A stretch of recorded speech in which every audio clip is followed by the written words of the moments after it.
Hello, Sunday again. World Economic News Part 2 on a Sunday. Well, there's a lot of news about. Part 1's only on the website. Only 3 links, all from the Financial Times, all about central banks. First one, the UK. Why are gilts still going strong? Gilts are just the name for the UK sovereign bonds. We ask, since 10-year gilt yields only just reached an 8-month high on Friday, and gives us a nice Bloomberg chart link. And another chart of issuance, how many bonds, gilts, they are going to sell in a particular year. And apparently last year was big. Well, you can see in the chart it was big at 165 billion, and this next year will be even bigger at 169 billion. That's issuance. So it says what's changed? Well, no more QE from the Bank of England.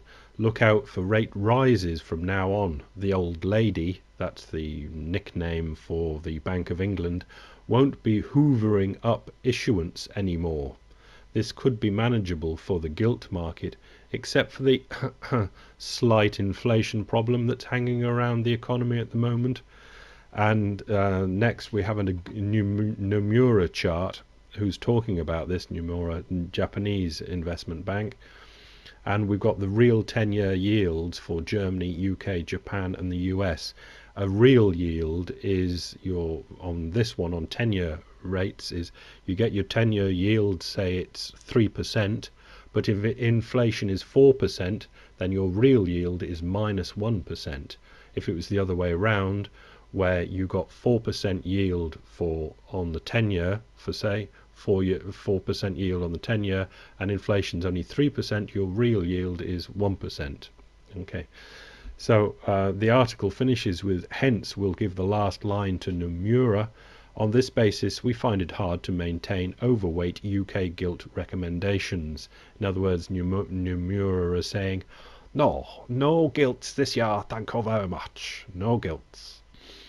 Or at least not many. Be careful with them. You see, what's happening if inflation starts taking off? What should happen is, the central bank should come along and take money out of the system by selling gilts, treasury bonds, into the banks. Then the banks are sitting there with treasury bonds, the gilts, and the central bank has the cash, the money that's stoking inflation. The central bank then, just on a type key, just flicks it away, and then that cash is gone. And that is to draw money out of the system. But obviously, with their quantitative easing, the Bank of England has been buying lots of gilts. So the price is going down on those gilts as the interest rate is going up. So if the Bank of England then sells those gilts out to the market, it is technically going to lose money on it. But does that matter? Well, let's have a look on the next example for the United States. Again, as I say, but all Financial Times, Alphaville, the Fed can't go bankrupt anymore. And we have an accounting change. And this is from the Fed, so I'll just give you the first sentence to give you the idea that you can go to the link to read it if you're that way inclined. Effective January 1st, 2011, as a result of the accounting policy change, on a daily basis, each Federal Reserve Bank will adjust the balance in its surplus account to equate surplus with capital paid in addition, will adjust its liability for the distribution and residual earnings to the US Treasury.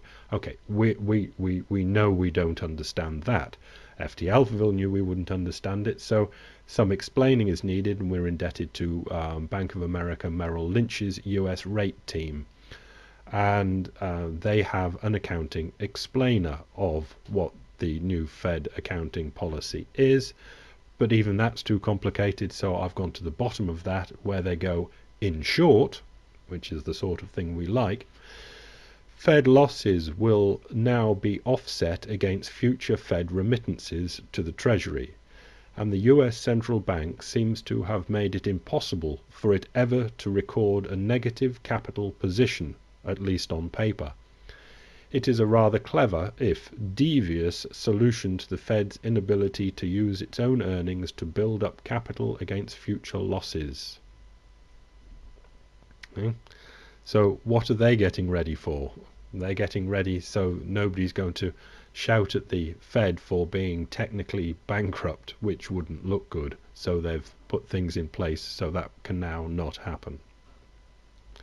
Third and last one, FT Alphaville, just another Chinese cash crunch. This is central banks again, where above the Bloomberg chart they have, okay then, move along, nothing to see here. 1 week repo rate, China's most unfettered measure of healthy interbank markets over Shibor.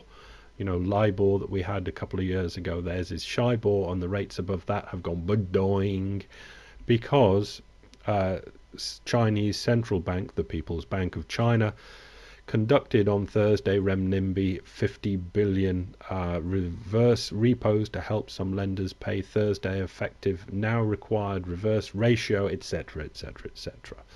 And clearly this is the sarcastic finishing by the FT Alphaville team, and clearly none of this will eventually feed through to state-owned enterprises who have been living on nothing but liquidity since China unleashed stimulus during the crisis.